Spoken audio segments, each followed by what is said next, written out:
Maka tentukan sikapmu. Mau ngambil barisan yang mana? Mau ngambil barisan bersama ahlul haq.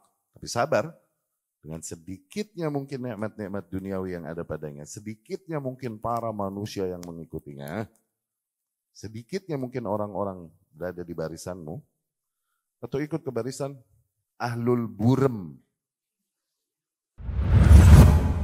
Demikian orang-orang yang berdekatan atau berada di dalam lingkungan kebatilan.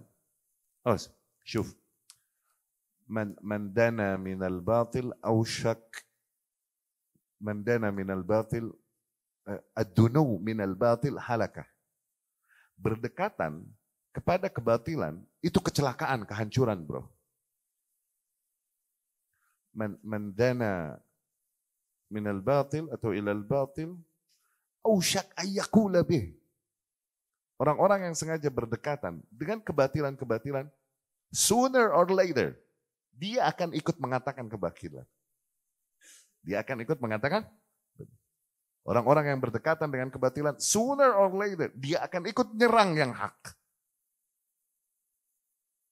Ad-dunu minal batil halakah. Dekat-dekat sama kebatilan, sama nilai-nilai kebatilan, tokoh-tokoh kebatilan, lingkungan kebatilan, di situ syubhat, bid'ah, dan lain-lain. Dekat-dekat. Ini halakah. Kehancuran yang paling efektif. Seseorang telah mengenal hak nih. Okay?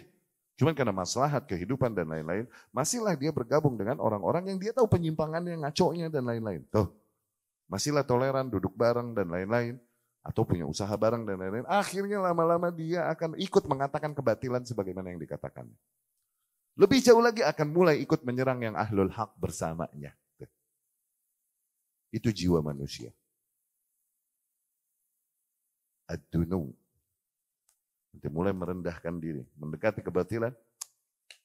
Itu kecelakaan. Halakah, kehancuran. Dia akan datangkan excuses. Alasan-alasan untuk membenarkan dirinya masih di sini. Gitu. Ini kan bisnis, ini kan ini kan ini. Gitu. Dia akan mendatangkan itu untuk memaafkan dirinya sendiri yang dia tahu sebenarnya ini udah gak boleh. Gitu. Ya? Atau dia akan mempertimbangkan maslahat-maslahat duniawi yang akan hilang kalau dia mulai mengikuti cahaya hidayah yang padahal ada di dalam hatinya awalnya. Nanti banyak maslahat duniawi yang hilang darinya kalau dia mengikuti cahaya hidayah itu. Nih? Maka seseorang akan terus memberikan uzur kepada dirinya. Dia kasih uzur. Lama-lama akhirnya ikut menyerang yang hak. Ikut mengatakan yang batil, bahkan ikut menyerang yang hak. Demikian psikologi manusia. Maka tentukan sikapmu. Tentukan tempatmu. Kau mau bersama barisan siapa? Mau bersama barisan ahlus sunnah. Yang ngikutin usulul hak dan taklidnya kepada hak. Bukan kepada orang. Awas. Bukan bertaklid kepadaku. Enggak, kau dan aku kita taklid sama hak barengan. Bukan wajib kau bertaklid kepadaku. Bukan. Tapi kau dan aku kita berdua wajib taklid sama hak. Bukan ke person, bukan ke kelompok. Tuh, mau ngambil barisan itu, atau ngambil barisan-barisan yang apapun lah yang penting maslahat, pengaruh, kekuasaan, dan manusia banyak berkeliling di sekitarnya. Penghasilan dan lain-lain. Mau ngambil barisan yang mana? Tentukan sikapmu dari awal. Orang yang di tengah-tengah, cepat atau lambat. Orang yang cuma di tengah-tengah, cepat atau lambat. Ntar juga kesini ikut nyerang. Berapa banyak kita mengalami hal ini di dalam pengalaman dakwah kita. Orang-orang yang kita hormati. Orang-orang yang menasihati perkara manhaj sama kita. Sekarang akhirnya mulai ke sono, mulai menyerang kita. Berapa banyak kita dapati demikian. Ya, maka tentukan sikapmu. Mau ngambil barisan yang mana?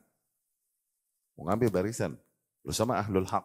Tapi sabar, dengan sedikitnya mungkin nikmat-nikmat duniawi yang ada padanya, sedikitnya mungkin para manusia yang mengikutinya, sedikitnya mungkin orang-orang berada di barisanmu, atau ikut ke barisan ahlul burem, ahlul kebek, yang telah mengenal hak, namun kemudian mereka edit hak agar sesuai dengan maslahat dan hawa nafsunya. Diedit hak. Ditakwil haknya. Padahal mereka telah mengenalnya. Bagaimana tidak? Kita baca kitab yang sama. Kita belajar kepada syekh yang sama. Berarti udah mengenal hal yang sama dong. Lalu kenapa begitu? Diedit deh. Supaya sesuai dengan maslahatnya. Ya? Nah, demikian kira-kira. Mereka yang berpaling dari cahaya yang hidayah yang Allah telah berikan di hatinya pada dasarnya namun tidak diberikan taufik untuk mengikuti cahaya tersebut. Ya?